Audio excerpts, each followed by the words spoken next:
Les sanglots longs des violons de l'automne bercent mon cœur d'une langueur monotone. Salut à tous et à toutes les gamers, bienvenue sur Hobby Figurines, c'est Yannick. Aujourd'hui, nouvel unboxing sur un nouveau char de la gamme Tanks, le Jackson. Donc c'est un char de la faction américaine. Donc un petit blindé relativement sympa, similaire au M10. Donc un nouveau paquet donc, en version originale. Donc je vous ai fait les différentes traductions. Donc le chariot moteur canon M10 allié la maniabilité d'un char et la puissance de feu d'un canon lourd de type 3, donc 76 mm. Le toit ouvert donnait aux équipages l'avantage d'une prise de conscience beaucoup plus grande de ce qui se passait autour d'eux. À mesure que la guerre progressait, la tourelle et le canon ont été modifiés et modernisés, ce qui a abouti au fameux M36 Jackson. Et oui, donc en fait, ça revient un peu à ce que j'ai dit. Donc le Jackson, en fait, est l'amélioration du fameux char M10 type Wolverine. Donc, tout simplement, le char a suivi une évolution durant le conflit. Et c'était un char avec la tourelle ouverte. C'est plutôt surprenant, mais je pense que c'était fait exprès de toute façon. Donc c'était un char quand même relativement mobile et qui justement avait le rôle de tueur de char. Donc on va pas s'éterniser là-dessus, on va regarder tout de suite tout ce que ça contient.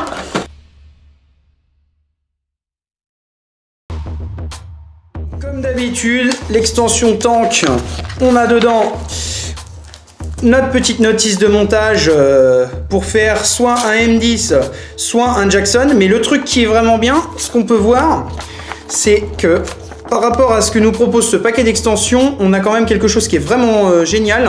C'est que c'est un double kit en fait. Ça fait comme le Sherman, on va pouvoir assembler une tourelle de M10 et une tourelle de Jackson. Et bien entendu, pour les parties, on pourra juste ajuster la tourelle parce que le châssis du blindé reste exactement le même. Donc ça, c'est vraiment bien ce genre de kit, hein. C'est vraiment cool, ça permet d'éviter d'en acheter de trop inutilement.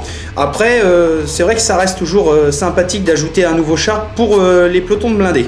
Donc comme d'habitude, on a aussi nos cartes. Donc dedans, on a deux cartes de char. Donc le M10 et le Jackson, 5 cartes en tout d'amélioration, 2 d'équipage, 2 d'amélioration et un fameux héros. La maquette classique.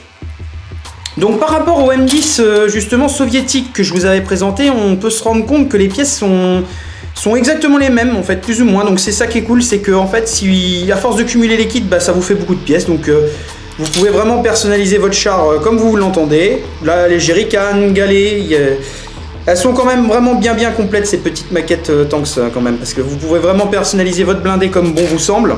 Et ça c'est des petits trucs justement du jeu qui me plaît beaucoup. Là on a les différents canons. Donc là on a un canon avec un crash-flamme, là on a un canon long plutôt droit. Donc vous pouvez monter celui que vous voulez, hein, en fonction bien entendu de la notice. Si vous voulez monter une tourelle de Jackson et une tourelle M10. Mais après, comme vous pouvez monter les deux, c'est pas très gênant.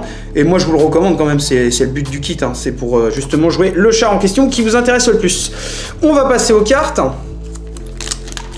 Donc ne vous en faites pas, j'ai tout traduit. Hop là. Alors, on va commencer par celui-ci, le M10. Donc le M10, char américain, 15 points. Donc il a la règle prudent. Et bien sûr tout feu tout flamme, donc comme toutes les chars de la faction américaine. Donc je vous le rappelle, hein, c'est dans le livre de règles, et tout feu tout flamme supprime un dé de défense sur le char sur lequel on tire, grosso modo. Il compte comme ayant fait un déplacement de moins. Si le char s'est déplacé de 3, il s'est déplacé que de 2. Alors, c'est exactement pareil que le M10 soviétique en fait, hein. On a 6 d'initiative, 5 d'attaque, 0 de défense et 3 points de vie. C'est vrai qu'au premier abord ça fait pas forcément rêver parce que bon, on a un blindé qui est très léger, mais nous avons la règle prudent. Après le tir, s'il reste des points de coque sur ce char, lancez un dé. Sur 4, 5 ou 6, vous faites un seul mouvement et vous ajoutez un jeton à votre vitesse initiale. Donc grosso modo, c'est-à-dire que ce qui peut être très intéressant, c'est booster un maximum l'initiative pour tirer le premier et aller se recacher après en fait. Même si vous n'avez pas fait de dégâts, c'est pas grave, au moins vous pouvez vous remettre à couvert. donc potentiellement supprimer aussi des phases de tir adverses. Donc ça peut être intéressant comme char, mais la moindre erreur de déplacement et tout peut être très fatale. Mais ce qui est bien, c'est que c'est cumulé. Si vous vous êtes déplacé de 2, que vous faites votre prudent après, vous pourrez du coup remettre un token 1 avec le 2, donc du coup vous compterez comme ayant fait 3. Donc je comprends maintenant pourquoi le char a 0. C'est pour représenter justement sa mobilité et une puissance de feu très correcte. Le Jackson, légèrement plus cher forcément, 19 points, 7 d'initiative, 6 d'attaque et 3 de coque. Alors évidemment, j'ai un penchant pour le Jackson. Hein. Clairement, le Jackson est quand même nettement mieux via son initiative élevée et sa puissance de feu supérieure. Autrement, en niveau, certains niveaux, les chars sont exactement les mêmes en fait. Il n'y a pas une grosse différence entre les deux parce que nous avons également la règle prudent.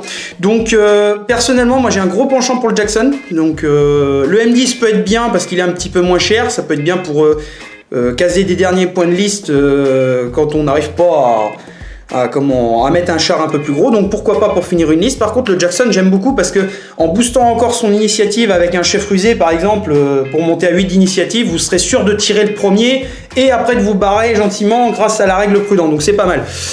Bon bien sûr, faut quand même réussir un jet de dés de 4, 5 ou 6, hein. C'est ça qu'il faut préciser, c'est que après vous n'êtes pas à la merci d'un mauvais tir. On a déjà vu des Junk Panthers se faire éventrer en un seul tir, alors j'imagine un petit peu pour un petit bousin comme ça à 3 points de vie, mais ça reste amusant tout de même. Donc maintenant, nous allons passer à nos cartes d'amélioration. Donc voici le héros de notre paquet d'extensions, c'est Audie Murphy. Il fait 2 points dans la phase de commandement. Immédiatement avant la destruction de ce char, vous pouvez défausser toutes les autres cartes d'équipage et cartes de dégâts critiques sur ce char. Lancez une attaque à 3D. Donc grosso modo, vous faites un tir avant de mourir à 3D. Pourquoi pas? Pour 2 points, c'est pas cher, mais je trouve pas ça exceptionnel. Nous avons ensuite une carte de doctrine qui coûte 2 points. Chercher, frapper, détruire. Ce char peut relancer un test de prudent par tour. Ça, c'est indispensable à mettre sur le Jackson. Vous mettez ça dessus, c'est juste génial parce que si vous foirez sur au moins un lancer de dés de prudent, vous pouvez le recommencer. Donc ça reste assez fort. Alors là, c'est encore une doctrine pour 1 point. Le meilleur travail que j'ai jamais eu, ce char peut tenter une réparation jusqu'à 2 cartes critiques par tour au lieu d'une. Donc ça c'est très fort, ça c'est très fort parce que sur n'importe quel char en fait ça va être balèze et ça coûte qu'1 point, franchement c'est super fort. Ça c'est très bien. Ensuite nous avons le vrai scout, donc une radio, c'est pas souvent qu'on en a. Ça coûte 1 point, ça donne plus 1 pendant la phase de mouvement et le char peut avoir jusqu'à 2 cartes d'équipement différentes. Normalement on a le droit qu'à 1, mais là on a le droit à 2 avec ça. Pourquoi pas, pour 1 point c'est pas très cher. Et là nous avons le conducteur défensif, ça coûte 3 points. Lorsque vous lancez des dés de défense, vous pouvez relancer un dé. C'est fort. Sur un blindé comme ça, c'est très fort. Donc en fait, c'est pas par hasard si on a eu ce genre de carte d'amélioration. C'est vraiment fait pour vraiment se défendre. Frapper et se défendre en même temps, donc c'est plutôt bien représenté via ce petit blindé que nous avons là.